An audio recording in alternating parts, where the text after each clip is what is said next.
So welcome everyone to Introduction to Fundraising Planning. I'm Caitlin Seifritz, the Nonprofit Services Supervisor at the Regional Foundation Center, and I will be leading today's class. I'm going to go over a few logistics before we get started. So as you probably noticed, we are recording today's session, and I will email out the recording within 48 hours. Unfortunately, I am not able to share the slides with you as they are provided by Candid, and I'll speak more about that in just a minute. However, my colleague Jillian is going to be sharing a link to a resource guide in the chat, and that guide has links to all the resources that I'm going to talk about during today's presentation. Also in that resource guide is a link to a handout. It's the first link in the resource guide that has kind of a highlight of all of today's slides. So you don't have to necessarily write down everything on the slides. It is in the handout. And if you're having any issues, please go ahead and use the chat for issues or questions. Jillian will be monitoring the chat box. And then I will also be stopping a couple times throughout the session to answer any questions. But feel free to use the chat box to put in questions as you think about them. And then everyone is currently muted just so we can cut down on background noise. But at the end of today's session, I will stop the recording and give you the opportunity to unmute yourself in case you prefer to ask questions that way. And then when I send out the follow-up email with the link to the recording, I will also include a link to the resource guide with any additional resources brought up in today's workshop. Looks like some people might be having some issues with the resource guide, so let me take a look at that. Sorry about that, 1 second.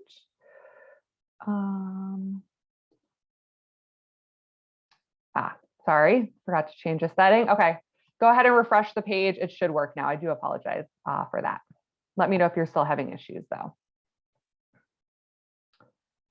Okay. And then even though today's workshop is virtual, I do hope you will all be inspired to participate. So throughout today's presentation, I will be posing some questions, asking for suggestions, insights, or ideas from all of you. So please feel free to share your thoughts in the chat box.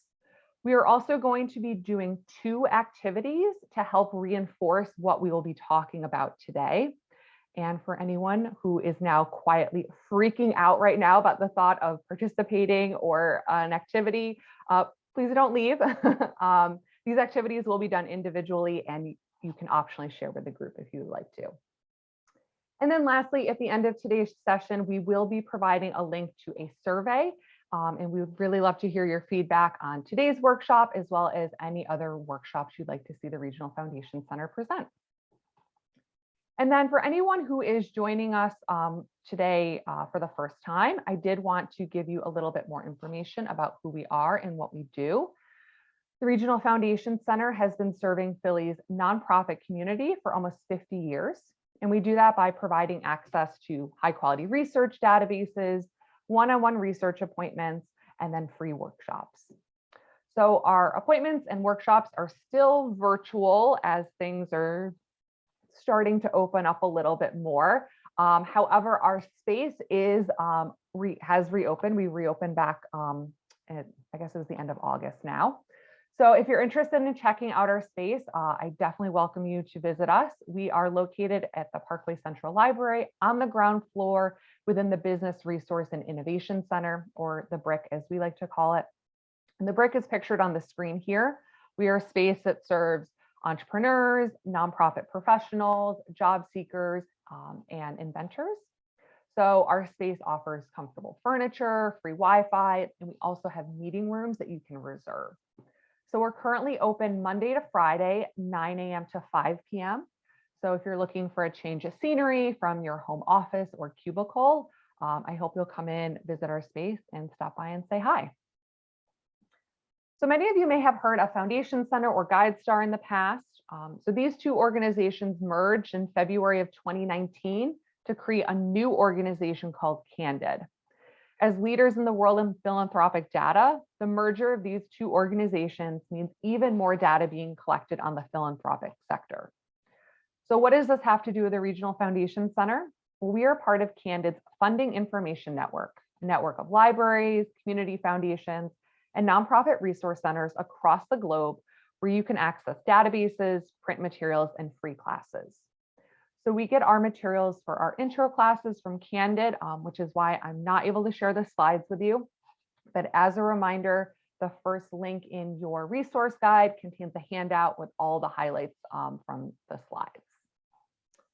All right, so we are going to get started with Introduction to Fundraising Planning.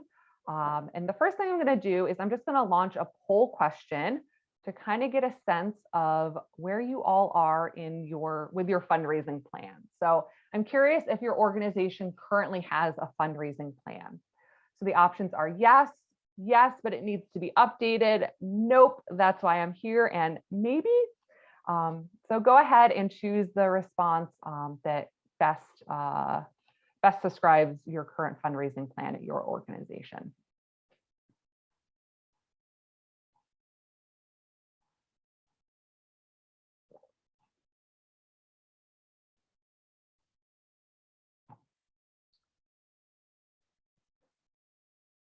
All right, I'll give you maybe 10 more seconds, see if we can get a few more people to complete the poll, and then I'll share the results with all of you.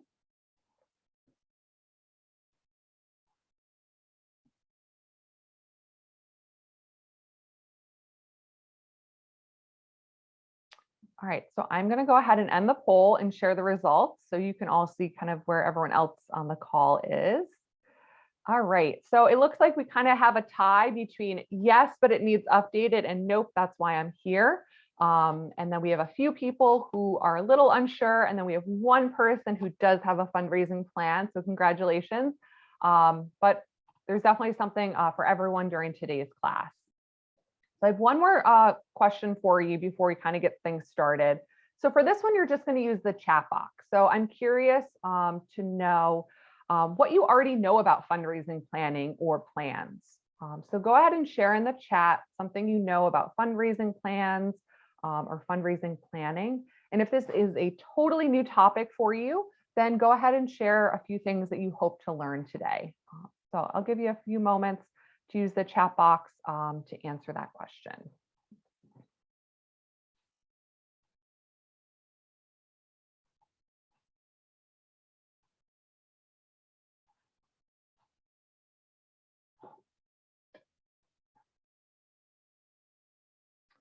Okay, how to diversify funding streams. We're definitely going to be talking about that extensively today. How to start the process. Yes, that's sometimes the hardest part, is knowing where to start. Plans need to be diversified, absolutely. If you have a board, they are very much part of fundraising planning, absolutely. I think that's something that boards and organizations sometimes forget, so I'm glad you brought that up. Plans typically include a variety of types of funding, absolutely. Seeing a lot of talk about fundraising, different types of funding, for sure. That's a very important part of fundraising planning. Let's see here. So somebody said, I know that nonprofits need to get their majority of funding from individuals. We are going to talk a little bit about that, but I have no idea what platforms to use for that or how to advertise it. So we're not going to be talking a whole lot about specifically how to engage with individual donors today, Kit, but you might want to sign up for our Introduction to Individual Giving workshop if you haven't already. Let's see here. Awesome. So you guys are sharing a lot of wonderful things about either what you already know about fundraising plans or what you hope to learn. So I think I always like to kind of gauge where people are at the beginning, and I think it helps reinforce that this is not a completely new topic to anyone here. You all have some idea of what needs to go into fundraising planning. So wonderful. Thank you so much for sharing. So we are going to get started then. So today we will be talking about the basic steps for developing a fundraising plan. And just a reminder, this is an introductory class, so we're not going to be able to cover every aspect of your fundraising strategy today. Instead, my hope is that this class will kickstart you in the right direction and lead to more in-depth conversations with the staff and board of your organization about what your fundraising needs and strategies are. So upon completion of today's training, you should be able to do the following: explain the basic steps for developing a fundraising plan, identify your organization's assets, develop a case statement, set your fundraising goals, and draft a fundraising plan. And as I mentioned earlier, we are going to be stopping a couple of times throughout the presentation to work on some very short activities.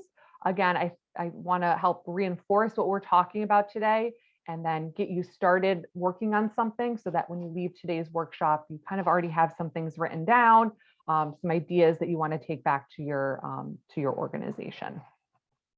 So let's just start off very basically with what exactly is a fundraising plan. So a fundraising plan is a living document which lays out specific fundraising tasks and strategies, including who will be responsible for completing them and the time frame of when they need to be accomplished. Ultimately, a successful fundraising plan can help an organization be proactive rather than reactive to their fundraising needs. And I think this is so key. I hear a lot of times from nonprofits who are in a crisis mode, reacting to something that they hadn't anticipated, which obviously those things come up. But if they don't have a plan to fall back on, it's going to be much more difficult for them to move forward. So many times we as nonprofits do have fundraising crises. We've all been there. It certainly is something that even the largest, most long-running nonprofits experience.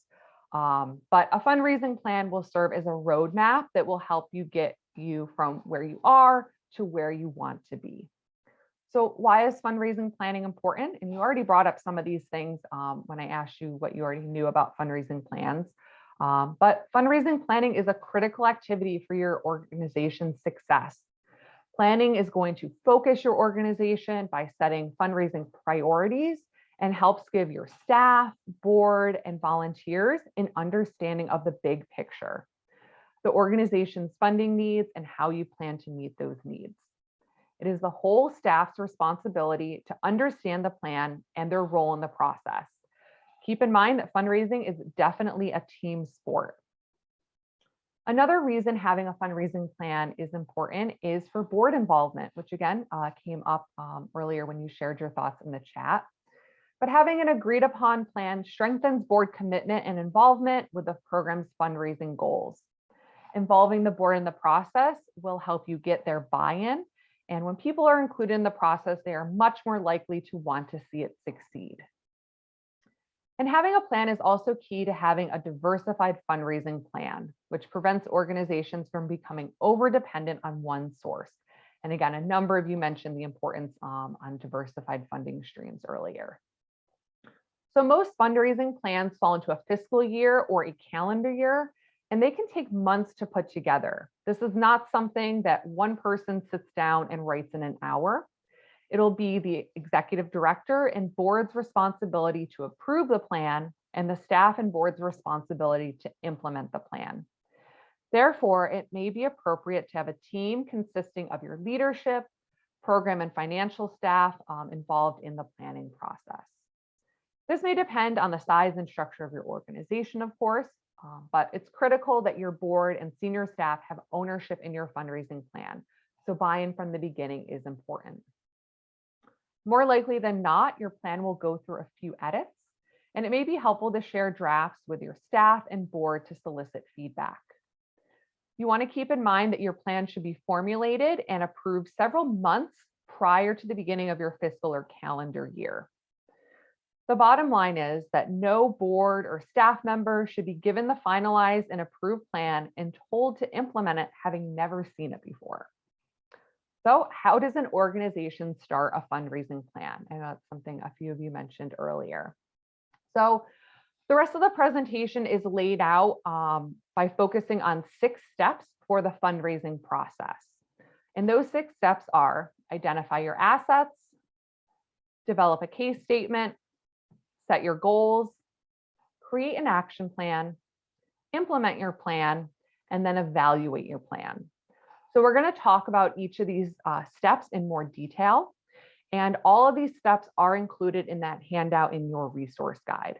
So again, you don't necessarily have to write all of these down. They are included in your resource guide.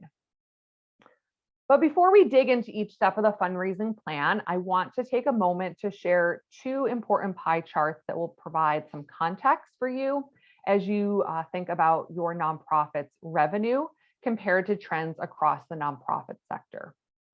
So this first chart, which you see here on the slide, breaks down nonprofit revenue overall. So when we think about the nonprofit sector as a whole and look at how nonprofits are supported, fees for program services is the largest category of revenue. Institutional grant makers like foundations fit into the contributions category, the orange part of the pie chart here. And this also includes giving by corporations and individual donors. So on the next page, we're going to break down this kind of contributions part of this. And if you've been to any of our classes before, you've probably seen this chart several times. But this is a breakdown of private sources of support for nonprofits in the US. So despite what a lot of people often assume, foundations and corporations together account for only a modest proportion of charitable giving. The vast majority of private giving comes from individuals. So people like you and me who give to their favorite local nonprofits, schools, or houses of worship. So I know somebody brought that up earlier about the importance of individual giving as part of their fundraising stream. So why is this pie chart important to fundraising planning? Well, my hope is that it will help you realize that the bulk of your support is not necessarily going to come from foundations. So I watched a webinar somewhat recently, and the presenter said, fundraising is not about a solution, meaning raising money for your organization shouldn't just be about going after one type of support. We want to keep that in mind as we're going through today's class and as you start to think about your organization's fundraising plan. So I'm just going to take a quick pause here and see if anyone has any questions about either of these charts before we get into the 6 steps for developing a fundraising plan.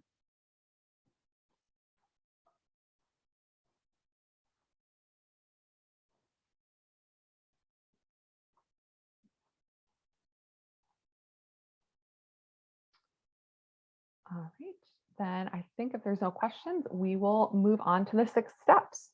So the first step is to identify your assets.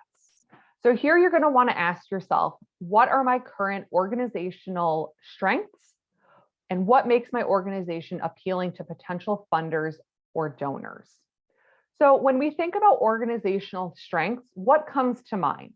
What makes a strong organization? So using the chat box, share your thoughts. When you think of a strong organization, what comes to mind?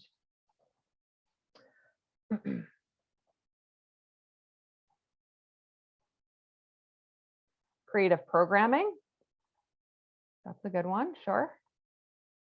Clear, unique mission, absolutely. Evidence of follow through with previous initiatives, definitely. Do you have that track record of success in saying what you said you're going to do? Fiscal integrity, impact, active within the community, qualified, committed staff, clear communication, absolutely. These are all great, great things that make a strong organization.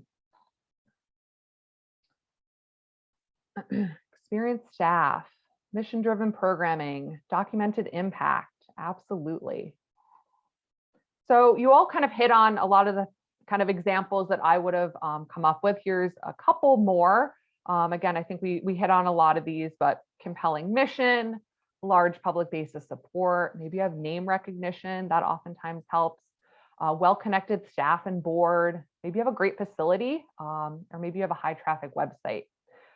So, these are things you want to keep in mind when you're thinking about what is it about your organization that really kind of maybe sets you apart from another organization or is going to make people excited to invest in your organization as a volunteer or a fundraiser.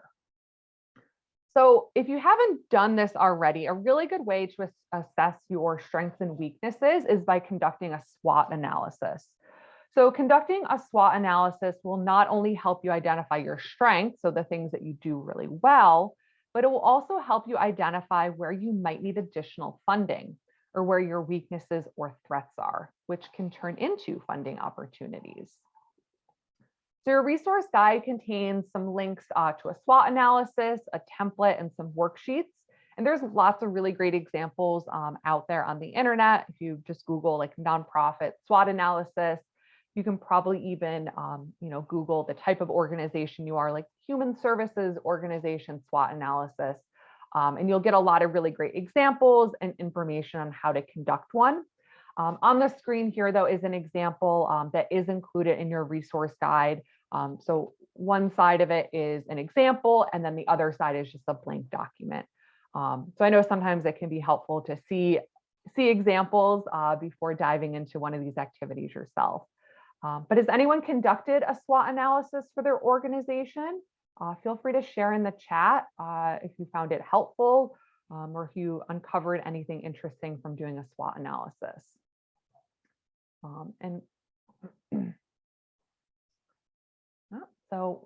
Somebody said they did one with VEC. Anyone who's unfamiliar, VEC is Volunteer Executive Consultants.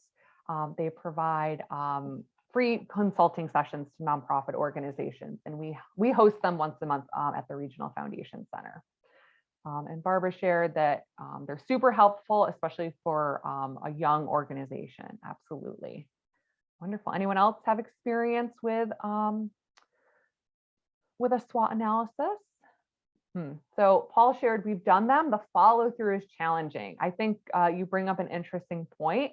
These activities can be great, especially if you're sitting there in your office, kind of plugging through it yourself. But then if you don't necessarily do anything with that information, what does that mean? So I think that's an important thing to know, is sometimes the follow through is a little tricky. So somebody shared that they learned that their funding is too saturated in federal funding. So that's great. Definitely ties into fundraising planning as well as to diversified funding, which we're talking a lot about today. So VEC stands for Volunteer Executive Consultant, and Jillian shared a link to their website in the chat. Thanks, Jillian. So like I said, we host them once a month, but you can also apply to meet with them outside of our sessions, which we call Ask a Nonprofit Expert. They're a really wonderful organization. The volunteers are all highly knowledgeable and useful. All right, great. So thanks for sharing for those of you who have worked on a SWOT analysis before, but they can be really helpful to help you identify both internal and external factors that can really play into your strengths, weaknesses, opportunities, and threats. And so it's really important to know your strengths, because it's going to help you develop a case statement, which is number 2 on our steps for developing a fundraising plan. So your case statement is a written document outlining the general argument for why your organization deserves support. So common case statements for small to medium-sized nonprofits are typically 5 to 10 pages long. And a case statement lays out the most important facts about an organization, and it should include the following: your mission and values, your programs and services, your accomplishments, your plans for the future, and then your budget needs. So preparing your organization's case statement is also an opportunity to collect data that demonstrates your competencies and the effectiveness of your work. Ultimately, your case statement is used as a core communication tool by staff, volunteers, and board members. It gets everyone on the same page, and it can be used in writing grant proposals, speeches, and press releases. So in your resource guide, I included a link to a case statement activity and template, which can be really helpful to take back to your organization. So it's a really great place to start if you don't already have a case statement. I've also included a number of links in your resource guide where you can learn more about case statements as well as see examples. Every time I teach this class, people always want to see an example of a case statement. And I think looking at other organizations' case statements can be really helpful to get a sense of what you should be including in those. And if you don't already have a case statement, I think it is such an important tool such an important communication tool. In our grant writing classes, we talk a lot about having kind of some boilerplate language and how it just makes the process a lot easier. And that case statement can play into that boilerplate language. There are certain things about your organization that's not going to change, mission, history, things like that. Your accomplishments, past accomplishments won't necessarily change. You may just be adding new ones. So having all that information in one document, both for internal use and for external use, can be really useful and a time-saving tool. So to help you start thinking about your organization's case statement, we're going to spend a few minutes creating an outline. So what I'd like you to do is take a few minutes to answer the following questions. So for this activity, you're not going to be writing, paragraphs or pages to answer these questions, but instead just write down a sentence or a couple of bullet points in response to the following questions. What need do you respond to in the community? What is your organization's mission or your activities? What have you accomplished? What do you still need to do, or kind of what are your plans for the future? How much will it cost? And what will that enable you to do? So if you do get that money that you need, what can you do with that money? Okay. So again, this will not be a fully formed case statement, but I hope it will serve as a starting point for you. So either grab a piece of scrap paper or open up a email draft or Google Doc, whatever works best for you. And just take a few minutes. I think we'll give you all about 7 minutes just to start to think through some of these questions. And then we'll come back and I'll see if there's any volunteers who kind of want to share their experience with the activity. So let's come back at 10:36. And if you have any questions, feel free to use the chat box. All right, so we are going to move on to step 3 for developing a fundraising plan, and that is to set your goals. So before you can articulate where you want to go, you need to know where you are now. And you want to start by thinking about your current fundraising strategies, and you want to answer the following questions. First, who are your current funding partners? You should begin by taking a look at your current funding situation and make sure you have a clear understanding of where your support is coming from. This means your organization should have an adequate system for tracking your support. There are lots of different options when it comes to fundraising software and tools. And in your resource guide, I've included links to information about software reviews and where nonprofits can get discounts on these tools like TechSoup or PANO, the Pennsylvania Association for Nonprofit Organizations. Obviously grants management and donor tracking software can be expensive. So, you definitely want to do your research and determine what is best for your organization, what your needs are, the size of your organization, et cetera. But I recommend asking peers, so, partner organizations, a friend or colleague who works at a nonprofit to see if they have any suggestions. They may even tell you, oh, we tried this software and we really didn't like it, but we now use this and love it. And most of these different software tracking tools do allow you to request a free trial, so you can get a sense of whether or not it's going to be a good fit for your organization. And if you're just starting out or a smaller organization, don't discount the simple Excel spreadsheet or Google spreadsheet. It really doesn't necessarily have to be anything fancy, at least at the beginning. It's really about making sure you're tracking information. And if anyone is using a grants management or donor tracking software that they really like or would recommend or would not recommend, feel free to share that in the chat. I know I've learned about some new resources that I didn't know about before from past attendees. And keep in mind that if you're a new organization, your list of current funders might only be your friends or family and board members, and that's okay. Every organization has to start somewhere. The next question you want to ask yourself is, who are your largest funders? So what sources generate the largest revenue for you? And for some organizations, that might be government support. For others, as we saw in the pie chart from the beginning of class, that might be individuals. But it's important to know who is the largest generator of revenue for you. And then the last question you want to ask yourself is, where could you strengthen your funding base? So what funders may be able to increase their level of support? Your current funders have the greatest potential for growth because they already know about your work and support your organization.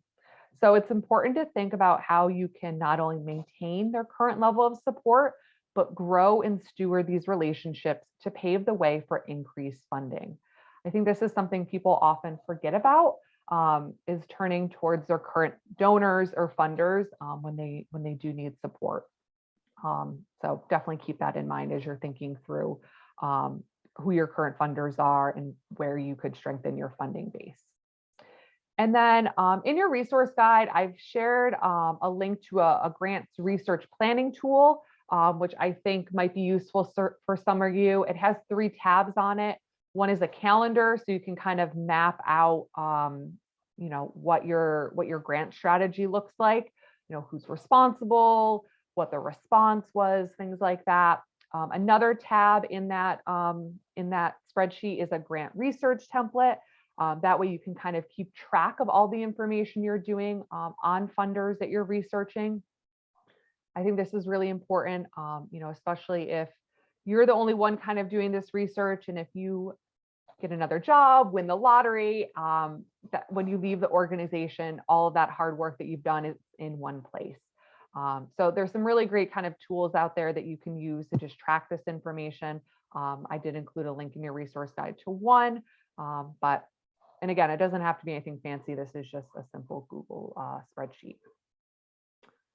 So I'm going to pause there and see if we have any questions about the first 3 steps that we talked about, which, as a reminder, were identify your assets, develop a case statement, and set your goals.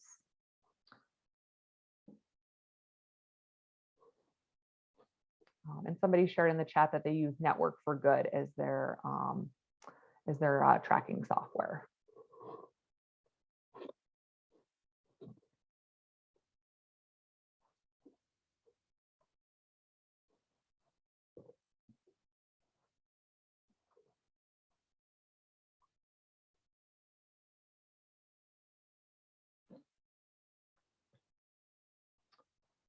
All right, if there are no questions, we'll move on.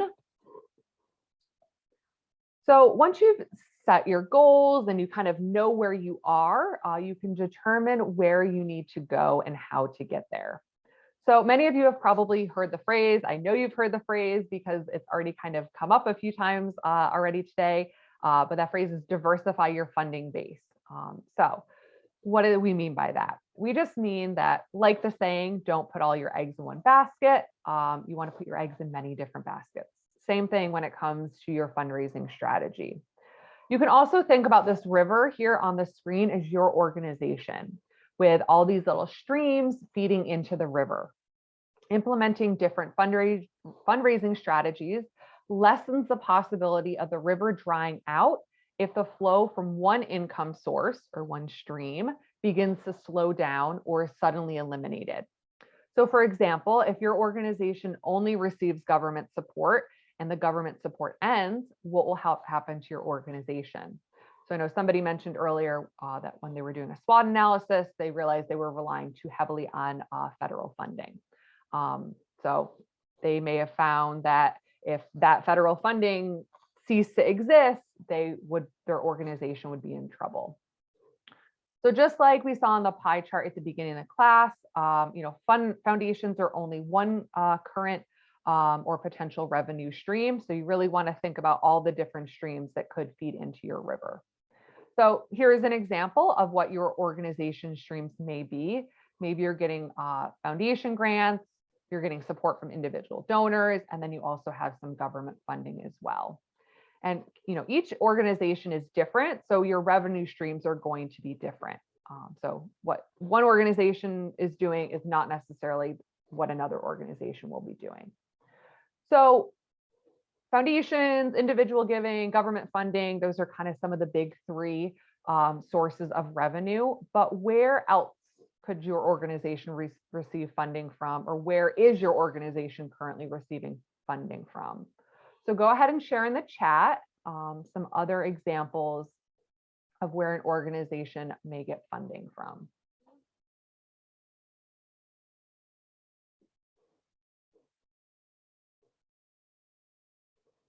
Events, corporate and business givings, earned income, fee for service, absolutely.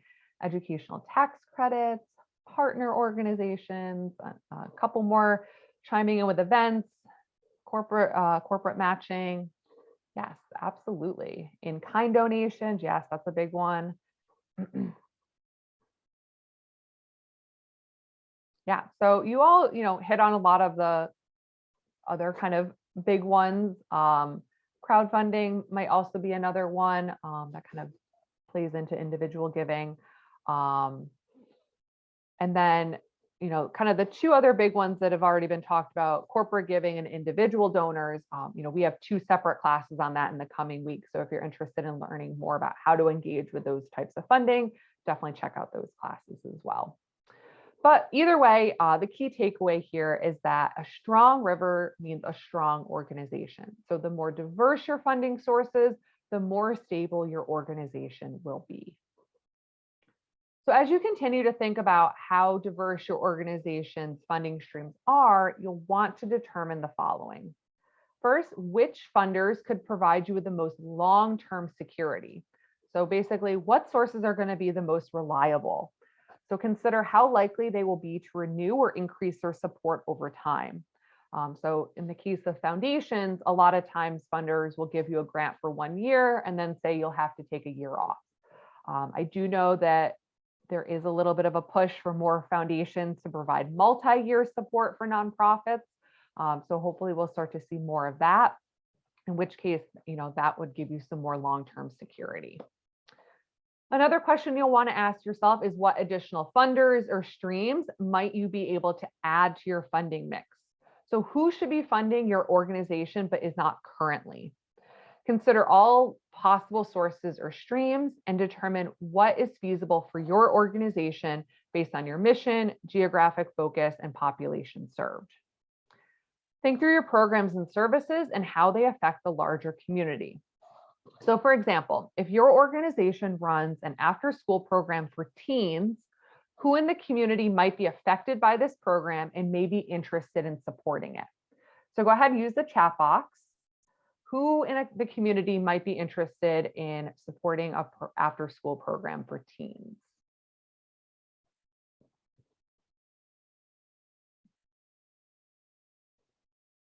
Parents, absolutely.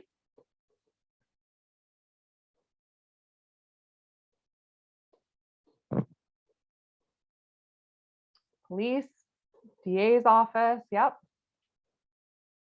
Employers, workforce development, public health, Nelson Foundation, schools, yep. Absolutely. Local businesses, for sure. School board.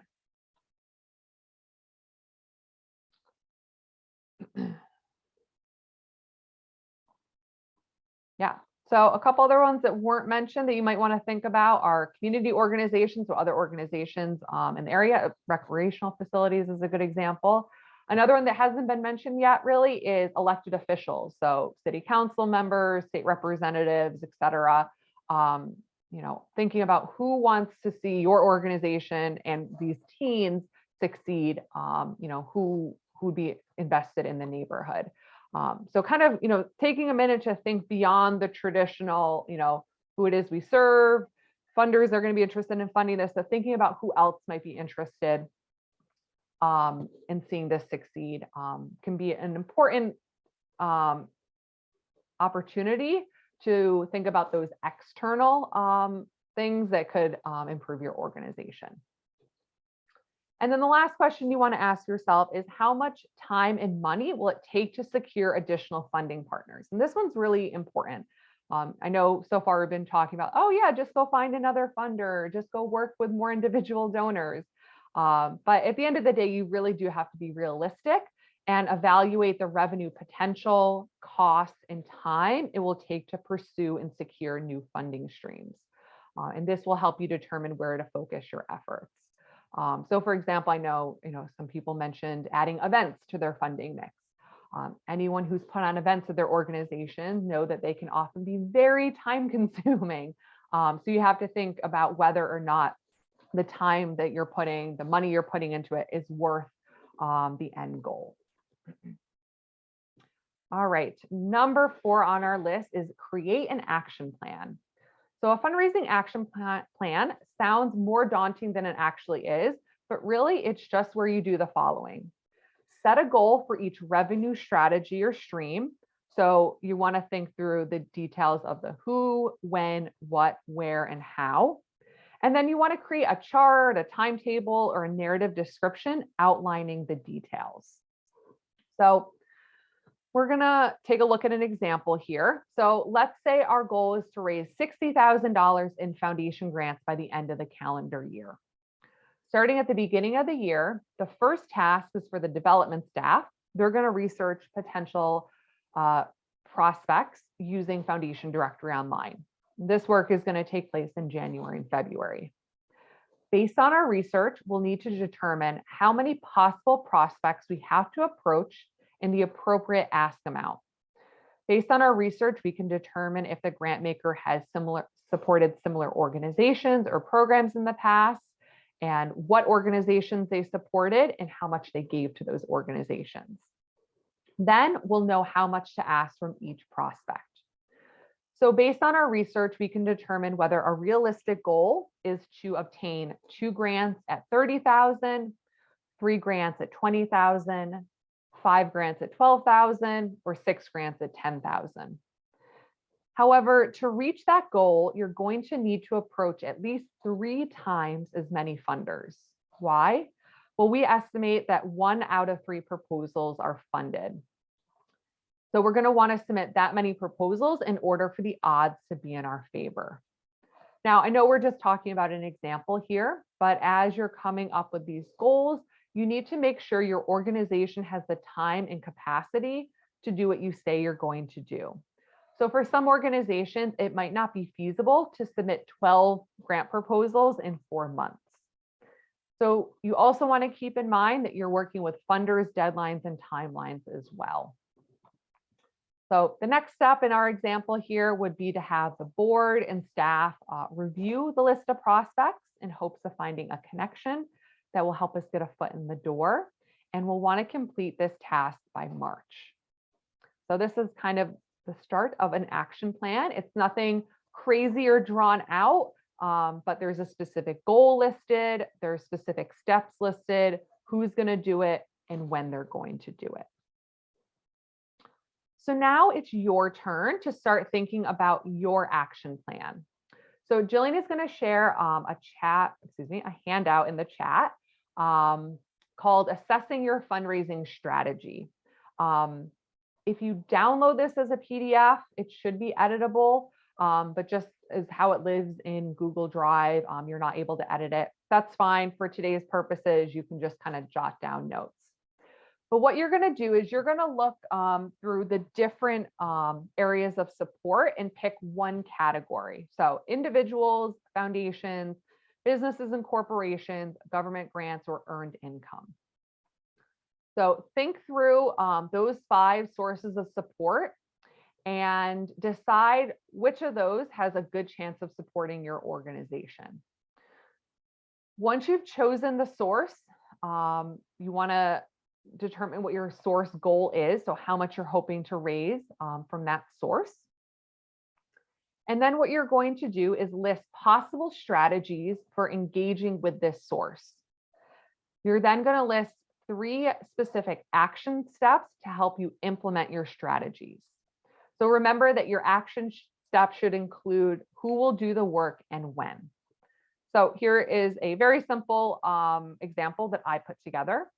So I've decided that my organization has the opportunity to increase donations from new individuals. My goal is to raise $20,000 from these new donors.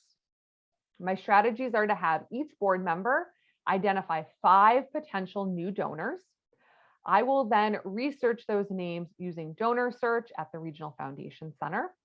And my action steps include emailing board members and asking for those potential donor names by March 15th. My colleague Jillian will schedule an appointment with the Regional Foundation Center in April to learn how to research those names in donor search. And then after the research is done, I will follow up with each board member to discuss what we learned and what the next steps should be. So what I'd like all of you to do is to take a few minutes, identify one of the sources that you think might have a potential for your organization, identify a goal you hope to raise from that source, and then think through your strategies and action steps. Does anyone have any questions?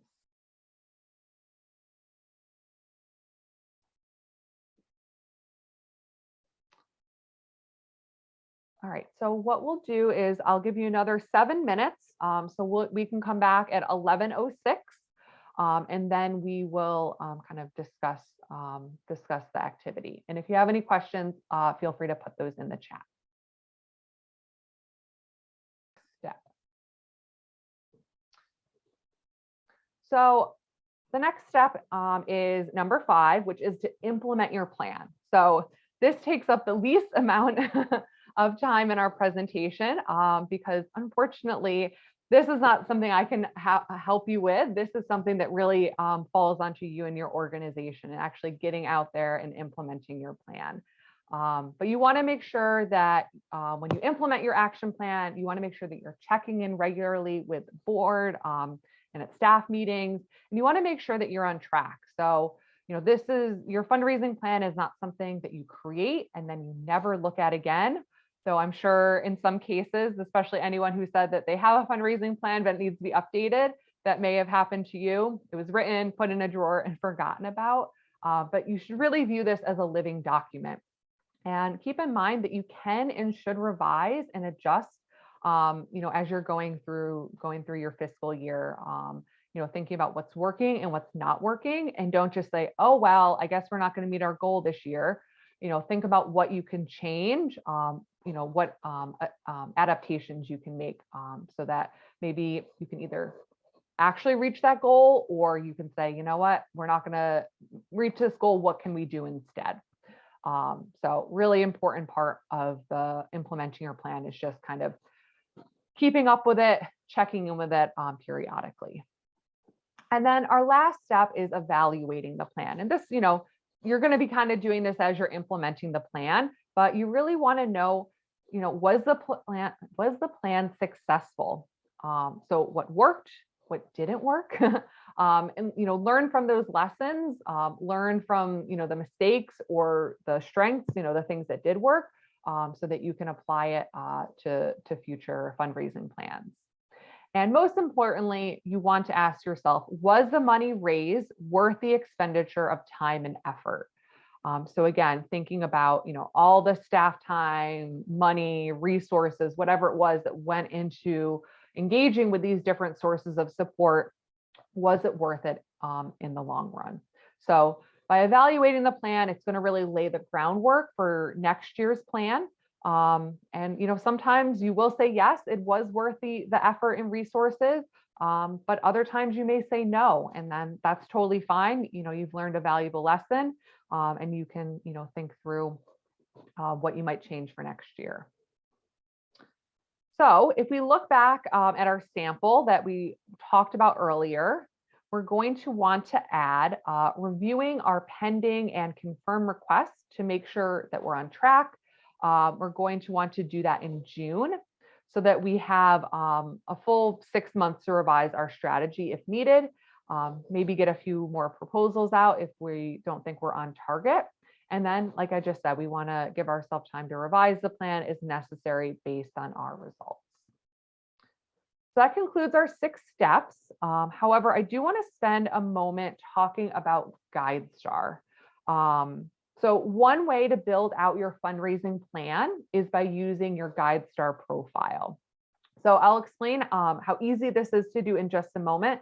But before I do that, I'm just going to launch a quick poll because I'm curious to know how familiar you all are with your fundraising polls, or excuse me, your GuideStar profile. So I'm going to launch that poll, and I'm curious to know, have you seen your nonprofit's GuideStar profile? So either yes, no, or what the heck are you talking about?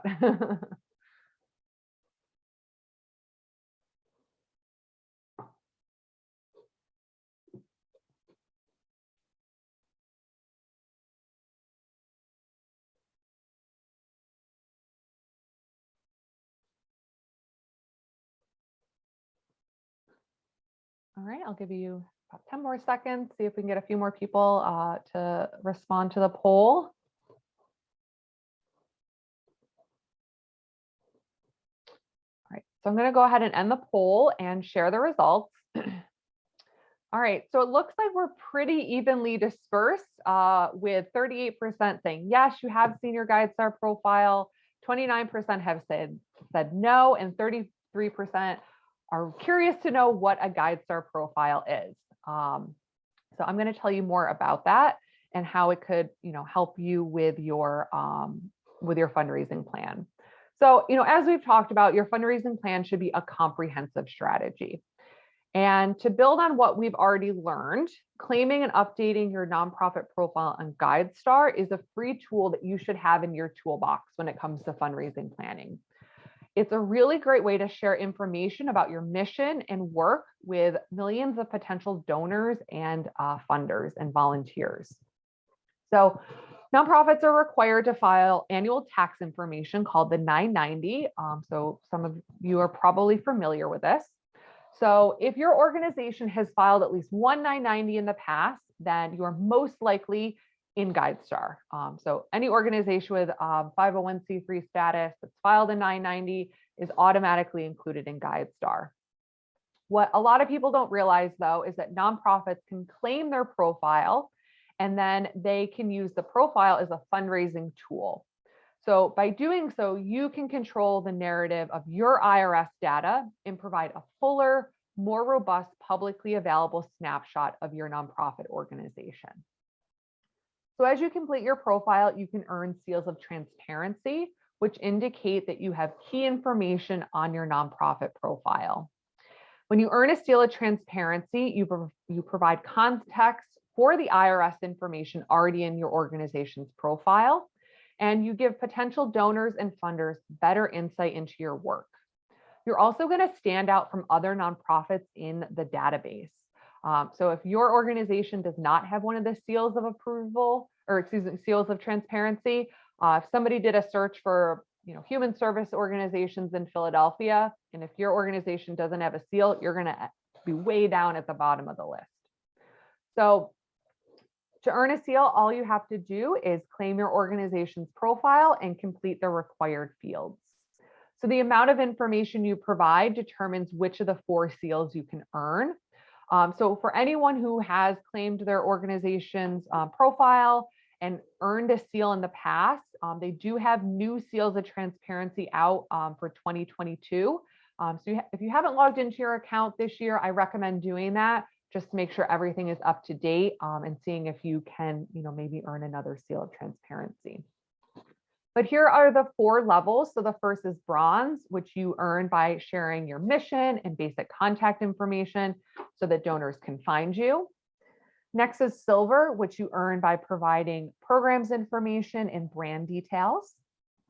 Next is gold, which is earned by sharing financial and leadership information to help you gain trust and support. And the platinum seal of transparency, which is the highest level seal that you can earn. And in order to earn a platinum seal, you must share how you measure your progress and results. So this is really asking you for the metrics to show impact. So the information you must share to earn the platinum seal helps you show the difference your work is making. It's really about showing those outcomes and impact. And in order to get to the platinum seal of transparency, you must complete the other 3 seals, so bronze, silver, and gold. So it's completely free to update the profile, and by earning seals of transparency, you can build a trusted online identity and build visibility for free. Plus, it can save you time by being able to direct people to one place where they can find key information about your organization. So I always tell organizations, this is another place on the internet where information about your organization lives. So you want to make sure that that information is up to date and current. And if any of you don't have like a website or maybe it has limited information, a GuideStar profile is a really great way to add information about your organization. So again, it's free. You really have nothing to lose by doing it. And then, as we talked earlier about the case statement, you can use language from your case statement and include that in your GuideStar profile. So you don't have to necessarily totally reinvent the wheel and create new language. This all builds into, the larger communication tools that you have for your organization. I also do want to mention that Candid currently has a promotion going called Go for the Gold. So if your organization earns a 2022 Gold Seal of Transparency between now and the end of the year, you can get a free 1-year subscription to Foundation Directory Online Essential. This is only open to organizations whose annual revenue or expenses is less than $5,000. So, sorry, $500,000. So I put a link in your resource guide if you're interested in learning more about that. Great. So just want to quickly go over the 6 steps again, talk about some key takeaways, and then we'll have time for some questions. But as a reminder, the 6 steps for developing a fundraising plan are to identify your assets. Maybe you find it useful to do a SWOT analysis to do that, develop a case statement, set your goals, create an action plan, implement your plan, and then evaluate that plan. So again, just a few key takeaways. So it's really important to know where you're starting and where you need to go. So again, doing that SWOT analysis, thinking about your strengths, weaknesses, opportunities, and threats can help you think through this whole process. Next, diversify your funding stream. So keep in mind that your strongest supporters this year might not be your strongest supporters next year. Who do you need in your funding mix that will help you have a strong river? You want to make sure you're setting realistic goals. Make sure your plan is applicable and appropriate for your organization and is actually achievable. So you may look at some examples out there of other organizations. That doesn't mean that that has to be your organization. So you want to make sure it's tailored to your specific needs. And then lastly, you want to make sure that you're evaluating your plan and revising is needed. So checking in with it regularly, monitoring your success. It doesn't have to be perfect in the beginning because you're going to learn a lot of things about your organization. So you want to be flexible and make changes as necessary. Build upon your successes and learn from your weaknesses. All right. So before we wrap up, if anyone does need to hop off a little early, Jillian is going to share a link to the program evaluation in the chat. So I hope you'll share some feedback with us today about the workshop. I'll also include a link to that program evaluation in my follow-up email. And then I also hope that you'll join us for the next 2 classes in this series. So next week, sorry, that's supposed to say Tuesday, March 15th, we'll be doing Introduction to Corporate Giving. And then the following Tuesday, we'll be doing Introduction to Individual Giving. So I'll stick around. I know there's some things that came through in the chat. I'll also give people the opportunity to unmute themselves if they would like to ask questions that way. But for anyone who does need to go, thank you so much for being here and participating. And hopefully we'll see you at another workshop.